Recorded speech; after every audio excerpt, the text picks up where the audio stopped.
ಇನ್ನು neat ಮರುಪರೀಕ್ಷೆ Telegram ಆಪ್ಗೆ ನಿರ್ಬಂಧ ಇದಕ್ಕೆ ಟೆಲಿಗ್ರಾಮ್ನ ಸಿಇಒ ಅಸಮಾಧಾನವನ್ನು ವ್ಯಕ್ತಪಡಿಸಿದ್ದಾರೆ. ಕೇಂದ್ರ ಸರ್ಕಾರದ ಈ ನಿರ್ಧಾರಕ್ಕೆ ಟೆಲಿಗ್ರಾಮ್ನ ಸಿಇಒ ಪವೆಲ್ ಡುರೊವ್ ಕಿಡಿಕಾರಿದ್ದಾರೆ. ಇದು 150 ಮಿಲಿಯನ್ ಭಾರತೀಯರಿಗೆ ನೀಡಿದಂತಹ ಶಿಕ್ಷೆ. ಇಲ್ಲಿ ಒಳಗಿನವರು ಯಾರು ಪ್ರಶ್ನೆ ಪತ್ರಿಕೆ ಸೋರಿಕೆ ಮಾಡಿಲ್ಲ, ಅವರು ಮತ್ತೊಂದು ಆಪ್ ಮೂಲಕ ಪ್ರಶ್ನೆ ಪತ್ರಿಕೆ ಲೀಕ್ ಮಾಡಬಹುದು. ಹೀಗಂತ ನಿರ್ಬಂಧದ ಬಗ್ಗೆ ಟೆಲಿಗ್ರಾಮ್ ಸಿಇಒ ಪವೆಲ್ ಡುರೊವ್ ಟ್ವೀಟ್ ಮಾಡಿದ್ದಾರೆ. ತಮ್ಮ ಆಕ್ರೋಶ, ತಮ್ಮ ಅಸಮಾಧಾನವನ್ನು ಹೊರಹಾಕಿದ್ದಾರೆ.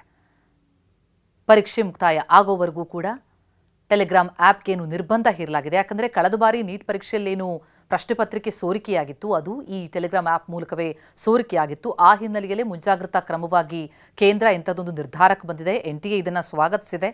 ಆದರೆ ಸಹಜವಾಗಿ ಟೆಲಿಗ್ರಾಮ್ ಸಿಇಒ ಅಸಮಾಧಾನಗೊಂಡಿದ್ದಾರೆ.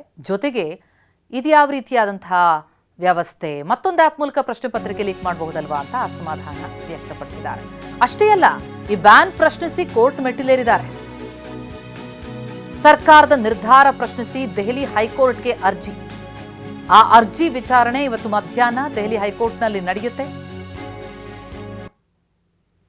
ಟೆಲಿಗ್ರಾಮ್ ಆಪ್ ಅನ್ನ ನಿರ್ಬಂಧಿಸಿರುವಂತಹ ಸರ್ಕಾರದ ಕ್ರಮವನ್ನ ಪ್ರಶ್ನಿಸಿ, ಆ ಬ್ಯಾನ್ ಪ್ರಶ್ನಿಸಿ ಕೋರ್ಟ್ ಮೆಟ್ಟಿಲೇರಿದ್ದಾರೆ. ಟೆಲಿಗ್ರಾಮ್ ಸಂಸ್ಥೆ ಕಡೆಯಿಂದ ಸರ್ಕಾರದ ನಿರ್ಧಾರ ಪ್ರಶ್ನಿಸಿ ದೆಹಲಿ ಹೈಕೋರ್ಟ್ಗೆ ಅರ್ಜಿ ಹಾಕಿದ್ದಾರೆ. ಆ ಅರ್ಜಿಯ ವಿಚಾರಣೆ ದೆಹಲಿ ಹೈಕೋರ್ಟ್ನಲ್ಲಿ ಇವತ್ತು ಮಧ್ಯಾಹ್ನ ನಡೆಯುತ್ತೆ. ಒಂದು ಕಡೆ ಟೆಲಿಗ್ರಾಮ್ ಸಿಇಒ ಪವೆಲ್ ಡುರೊವ್ ಅವರ ಟ್ವೀಟ್ ಗಮನಿಸ್ತಾ ಇದ್ದೀವಿ, ಜೊತೆಗೆ ಅರ್ಜಿ ಕೂಡ ಹಾಕಲಾಗಿದೆ.